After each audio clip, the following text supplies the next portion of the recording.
like going to a high school prom, right?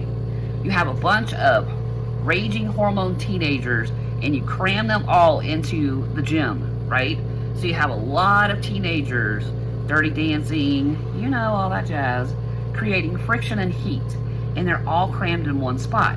So, as an adult, as a teacher, it's much easier to supervise all these kids if we break them out in smaller groups. So we'll take 25 from the gym and put them in the library, right? We'll take another 25, put them in the cafeteria. Take another 25, put them in study hall. That way, it's much easier to chaperone and make sure it doesn't get too hot or things don't get carried away when you only have a smaller amount to watch.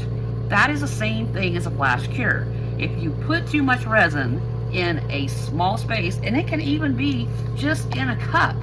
If you fill this to the rim and you let this sit, guess what's gonna happen? You're gonna get a flash cure because molecules from part A and molecules from part B, for lack of better examples, dirty dance, they create friction. That's how they create the friction that leads your liquid resin into a hard plastic, like so. So, breaking these out, if you mix a big cup, you need to pour it into smaller cups. So, it's easier to manage that way, and you have less risk of a flash cure.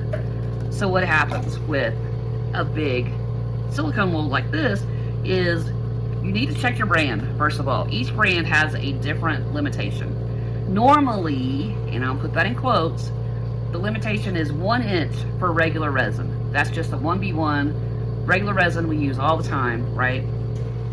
They say don't pour deeper than 1 inch. Now, here's my suggestion to you. Don't even go that inch. Give yourself some space, or what I say, error-proof yourself. So if you didn't measure 1 inch correctly, if you only poured it 3/4 of an inch, you're probably within that error margin and you're gonna be safe. But if you push the limits and you pour it to what you think is an inch, that might be 1.25 inches, you're running the risk of a flash cure. If you're using deep pour, same thing with deep pour. There are still limitations to what you can pour even with a deep pour. So always check your bottles, always check your brand, and they're gonna tell you specifically what is the limitation even with a deep pour.